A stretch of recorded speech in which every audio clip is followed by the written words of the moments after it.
Hello, my name is David Johnson, and welcome to Lead Nurturing. Now, a lot of you know me as the social media guy, okay? That's what I talk a lot about. But internet sales and business development centers are also really close and near dear to my heart. The reason is because that's what I did in when I worked at a dealership. Is I worked in internet sales, BDC department. Of course, I started off in sales and worked my way to that. But after that, I did a lot of consulting. I did a lot of training. I did a lot of in-house skills assessment training, skills training on phone skills, BDCs, internet sales departments, all of that stuff. So this is something that I wanted to bring up, a series I've been wanting to do for a while now, but one I just never got around to doing. So let's get right into it. Let's get into lead nurturing. Now, in this video, I want to talk about educating your customers. Okay? Now, educating your customers is very important for a number of reasons we're going to get to in just a minute. But think about the very first email that gets sent out. Okay. Now, you get all these leads in. And incidentally, before I get into that as well, let me say that there was a recent study was done, and they found out that 25% of your current leads are ready to buy. Just 25%. Now, I know what you're thinking. You're thinking, well, David, we're not closing anywhere near 25% of our leads. Well, you're probably not. Odds are stacked against you that you're not. Some of you may, vast majority of you aren't.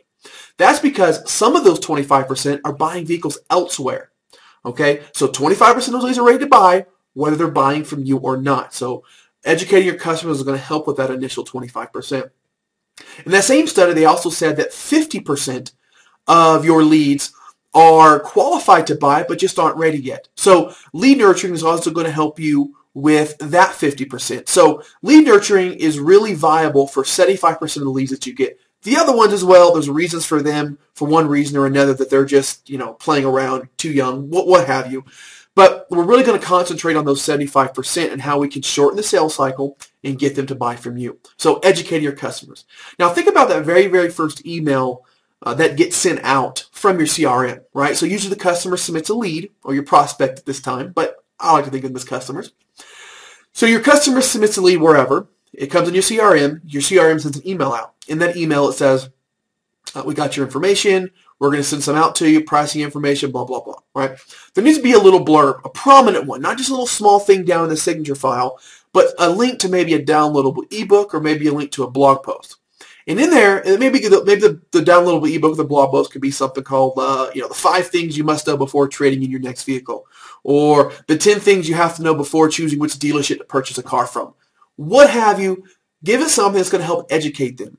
One, they're going to look at it and go, whoa, this is different. I didn't expect to get anything like this from a dealership, right? So you're giving them information.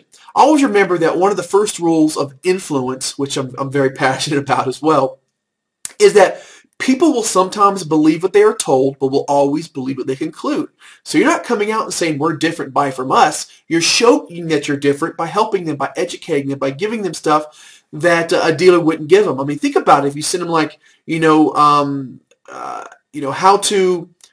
how to negotiate with an auto dealer, how to negotiate with a salesperson, and that's coming from the dealership. Wow, think about that, right? They're going to perceive that you are different, and thus think that you are different because they arrived at that conclusion themselves. Okay, so from there, I want you to also put a link in every email to a blog post, to a downloadable ebook, something that helps to educate your customers. Okay, this is the most important part of lead nurturing, is education. Now, I'm not talking about put a long, huge list of everything in there. Okay, a link to this, link to that. Just one thing I want you to bring up: educate your customers. Okay, so there you have it. There's the first part of lead nurturing. Educate your customers. If you have any questions, please feel free to ask. As you all know, I'm more than willing to share. I'll talk to you soon. Again, my name is David.